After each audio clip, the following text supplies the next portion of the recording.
حضور خواجہ غریب نواز چشتی رضی اللہ تعالیٰ عنہ نے نہایت سادگی کے ساتھ زندگی گزاری ہے۔ آپ نے ہوائے بشری کو ترک فرما کر روحانیت میں کمال حاصل کر لیا تھا۔ آپ کے پیر و مرشد حضور خواجہ عثمان ہارونی رضی اللہ تعالیٰ عنہ کو آپ کی مریدی پر بڑا ناز تھا۔ آپ کے پیر و مرشد فرمایا کرتے تھے کہ مجھے معین الدین کی مریدی پر فخر ہے۔ حضرت خواجہ غریب نواز رضی اللہ تعالیٰ عنہ نے سرکار دو عالم صلی اللہ تعالیٰ علیہ وسلم کے نقش قدم پر چلنا اپنی زندگی کا معمول بنا لیا تھا۔ حتی الامکان تمام سنتوں کی پابندی فرماتے تھے۔ آپ فنا فی الرسول کے مقام پر فائز تھے۔ آپ کے اکثر اوقات عبادت و ریاضت اور مجاہدے میں گزرتے تھے۔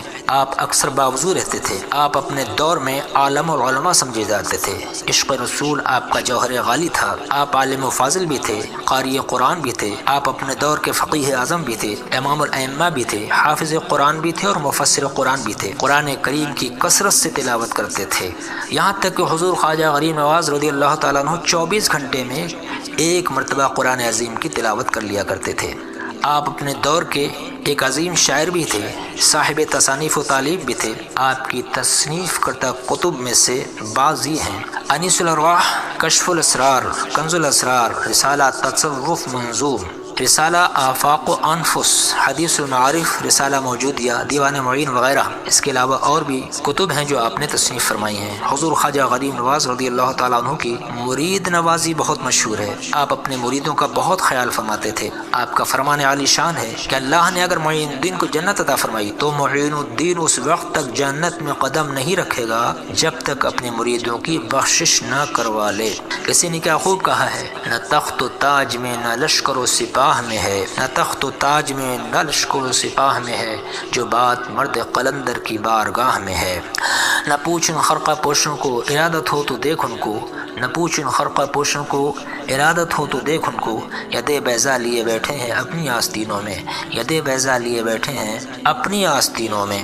حضور خواجہ غریب نواز رضی اللہ تعالیٰ عنہ نے شادی نہیں کی تھی، مگر جب آپ کو حضور اقدس صلی اللہ تعالیٰ علیہ وسلم نے شادی کرنے کا حکم دیا تب آپ نے شادی کی اور آپ کے اولاد بھی ہوئی۔ حضرت علامہ مفتی شریف احمد صاحب شریفی الہ آبادی اپنی کتاب تاریخ الاولیاء میں تحریر فرماتے ہیں کہ ایک دن حضرت خواجہ غریب نواز رضی اللہ تعالیٰ عنہ محو استراحت تھے، اپنے بستر پر آرام فرما رہے تھے، گہری نیند میں تھے کہ حضور تاجدار مدینہ قرار قلب و سینہ صلی اللہ تعالیٰ علیہ وآلہ وسلم آپ کے خواب میں تشریف لائے اور اپنے دیدار فیض بار سے مشرف فرمایا اور ارشاد فرمایا: اے معین الدین، تو ہمارے دین کا معین و مددگار ہے، تجھے شادی کرنا چاہیے۔ اس فرمان نبوی کے مطابق آپ نے پہلی شادی حضرت بی بی امت اللہ سے کی۔ یہ آپ کی پہلی شادی تھی۔ ان مبارک بیوی کے بطن مبارکہ سے اللہ رب العزت نے آپ کو 2 فرزند عطا فرمائے، ایک بیٹی عطا فرمائی۔ آپ کے بڑے شہزادے کا نام حضرت خواجہ فخر الدین ہے اور دوسرے شہزادے کا نام حضرت خواجہ حسام الدین ہے رضی اللہ تعالیٰ عنہم اجمعین،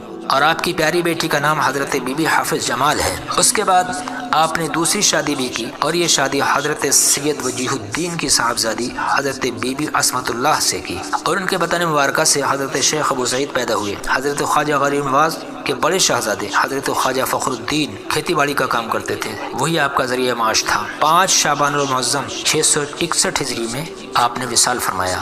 آپ کا مزار شریف سروال شریف میں ہے۔ آپ کے دوسرے صاحبزادے حضرت خواجہ حسام الدین رضی اللہ تعالیٰ عنہ لوگوں کی نظروں سے غائب ہو گئے تھے، اور حضرت بی بی حافظ جمال یہ حضور خواجہ غریب نواز کی اکلوتی صاحبزادی ہیں، اور آپ کی شادی حضرت خواجہ حمید الدین ناگوری کے صاحبزادے حضرت شیخ رضی الدین عبداللہ سے ہوئی۔ آپ کا مزار مبارک حضور خواجہ غریب نواز کی پائنتی کی جانب واقع ہے، اور حضرت خواجہ ضیاء الدین یہ آپ کے سب سے چھوٹے صاحبزادے ہیں اور انہوں نے 50 سال کی عمر پائی، اور آپ کا مزار شریف حضور خواجہ غریب نواز کی درگاہ میں لب جھلرا سایہ گھاٹ پر زیارت گاہ خاص و عام ہے۔ حضور خواجہ غریب نواز رضی اللہ تعالیٰ عنہ سے بہت سی کرامتیں بھی ظہور میں آئیں۔ تاریخ الاولیاء میں مذکورہ کرامتوں میں سے ایک کرامت کچھ اس طرح بیان کی گئی ہے کہ ایک دن ایک عورت روتی ہوئی، گریہ و زاری کرتی ہوئی، بے چین و بے قرار حضرت خواجہ غریب نواز رضی اللہ تعالیٰ عنہ کی خدمت اقدس میں حاضر ہوئی اور بلک بلک کر کہنے لگی کہ حضور، حاکم شہر نے میرے بچے کو ناحق قتل کر دیا ہے، بغیر قصور کے اسے قتل کر دیا ہے۔ آپ کی نگاہ کرم کی امید میں آپ کی بارگاہ میں حاضر ہو گئی ہوں، میری مدد فرمائیے۔ حضرت خواجہ غریب نواز رضی اللہ تعالیٰ عنہ سے جب اس نے یہ عرض کیا تو غریب نواز سے اس بچے کی ماں کا غم نہ دیکھا گیا۔ آپ نے اپنا عصا مبارک اٹھایا اور اپنے چند خدام کو لے کر وہاں پہنچ گئے جہاں مقتول کی لاش موجود تھی۔ تھوڑی دیر تک خاموشی کے ساتھ کھڑے ہو کر اس بچے کی لاش کو دیکھتے رہے، پھر آگے بڑھے اور لاش کے قریب پہنچ کر لاش پر ہاتھ رکھا اور ارشاد فرمایا، اے مقتول، اگر تو بے قصور مارا گیا ہے تو اللہ کے حکم سے زندہ ہو جا۔ آپ کی زبان مبارک سے یہ الفاظ نکلے ہی تھے کہ وہ بچہ فوراً ہی زندہ ہو کر کھڑا ہو گیا۔ نہ پوچھ ان خرقہ پوشوں کو، ارادت ہو تو دیکھ ان کو، ید بیضا لیے بیٹھے ہیں اپنی آستینوں میں۔ نہ تخت و تاج میں نہ لشکر و سپاہ میں ہے، جو بات مرد قلندر کی بارگاہ میں ہے۔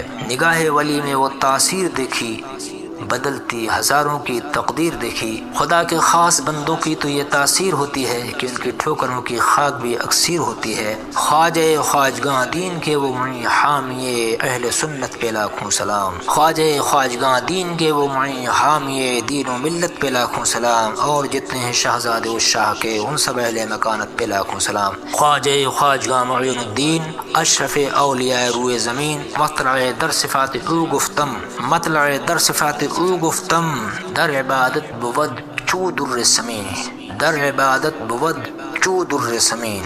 روئے بر درگاہت ہمی سانید، روئے بر درگاہت ہمی سانید، صد ہزاراں ملک چو خسرو چین، صد ہزاراں ملک چو خسرو چین۔ الہی تا بود خورشید و ماہی، چراغیں چشتیاں را روشنائی۔ نہ تخت و تاج میں نہ لشکر و سپاہ میں ہے، جو بات مرد قلندر کی بارگاہ میں ہے۔ خواجہ خواجگاں دین کے وہ معین حامی دین و ملت پہ لاکھوں سلام۔